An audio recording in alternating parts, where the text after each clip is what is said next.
Sebelumnya, izin memperkenalkan diri, nama saya Adin Amalia Salihah dari D4 Akuntansi Keuangan kelas 1C dengan NPM 734240050.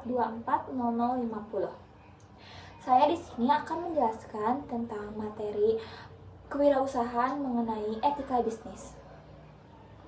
Yang akan saya bawa yaitu etika bisnis. Itu ada pengertian etika bisnis, ada prinsip etika bisnis, ada jenis-jenis etika bisnis, lalu ada tujuan etika bisnis, manfaat etika bisnis, dan contoh pelanggaran etika bisnis. Pengertian etika bisnis, kata etika dapat berasal dari kata ethos ataupun bahasa Yunani yang berarti suatu karakter untuk watak kesusilaan ataupun adat istiadat kerja. Jadi, etika bisnis adalah prinsip moral yang dijadikan sebagai panduan untuk bisnis yang dijalankan. Etika bisnis dengan demikian dapat dipahami dengan studi tentang definisi etika pertukaran barang dan jasa dan entitas yang menawarkan barang dan jasa untuk pertukaran. Ini termasuk kegiatan terkait seperti produksi, distribusi, pemasaran, penjualan, dan konsumsi barang dan jasa. Lalu ada prinsip etika bisnis. Yang pertama ada akuntabilitas, yang berarti ini berjalan dua arah. Individu bertanggung jawab atas praktik perusahaan yang tidak etis karena mereka tidak maju untuk menjadi pelapor. Dengan demikian, ketika seorang karyawan terlibat dalam praktik bisnis yang tidak etis, perusahaan tanggung jawab.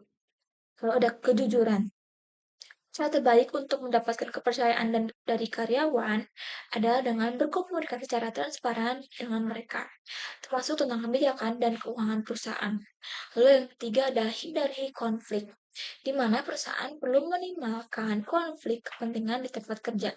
Persaingan yang berlebihan dalam angkatan kerja dapat berakhir dengan malapetaka. Lalu ada kepatuhan, itu di mana kita harus berinteraksi secara profesional antara rekan kerja dan saling menghormati secara sama. Lalu ada loyalitas, di mana karyawan harus setia pada organisasi dan menjunjung tinggi citra merek. Keluhan jika ada harus ditangani secara internal dan memenuhi komitmen. Tidak etis untuk membenarkan ketidakpatuhan dengan menafsirkan perjanjian secara tidak masuk akal.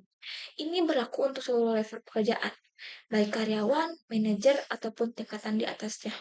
Wajib memiliki komitmen dalam menjalankan bisnis. Yang ketujuh ada perhatian dan rasa hormat. Maksudnya perusahaan harus memastikan bahwa tempat kerja aman dan harmonis. Lalu selanjutnya ada jenis etika bisnis. Ada kepercayaan. Mencapai kepercayaan biasanya melibatkan bersikap transparan dan jujur dalam semua tindakan dan komunikasi. Lalu keadilan. Memperlakukan pelanggan dan karyawan dengan rasa ketidakadilan dan keadilan adalah jenis kunci dari etika. Perilaku manipulatif tidak hanya tidak etis, tapi juga tidak membantu dan prioritas utama bisnis apapun adalah membantu pelanggan dan karyawannya. Lalu ada tanggung jawab perusahaan. Organisasi bekerja sebagai badan hukum yang terpisah dengan kewajiban moral dan etika tertentu. Etika tersebut menjaga kepentingan semua pihak internal dan eksternal yang terkait dengan perusahaan, termasuk dengan karyawan, pelanggan, dan pemegang saham. Lalu ada tanggung jawab pribadi. Itu seperti karyawan diharapkan untuk bertindak secara bertanggung jawab dengan kejujuran, ketekunan, ketepatan waktu, dan kesediaan untuk melakukan tugas yang dikecualikan. Lalu ada tanggung jawab sosial, menghasilkan keuntungan tidak boleh dengan mengorbankan masyarakat. Oleh karena itu, tanggung jawab sosial perusahaan telah menjadi praktik umum di mana bisnis bekerja untuk perlindungan lingkungan masyarakat, penyebab sosial, dan menyebarkan kesadaran. Lalu yang terakhir ada etika teknologi. Pada perusahaan telah yang harus memiliki etika teknologi seperti mencakup privasi pelanggan, informasi pribadi, dan praktik adil kekayaan intelektual. Lalu ada tujuan etika bisnis, seperti meningkatkan kesadaran moral, Sehingga pembisnis bukan hanya memikirkan keuntungan dari kegiatan operasional, melainkan nilai dan sikap yang harus dimilikinya juga. Lalu ada membuat batasan-batasan bagi para pembisnis. Misalnya seperti harus memiliki batasan antara para pembisnis karena batasan inilah yang membuat bisnis dapat berjalan sesuai standar dan menghindari kecurangan.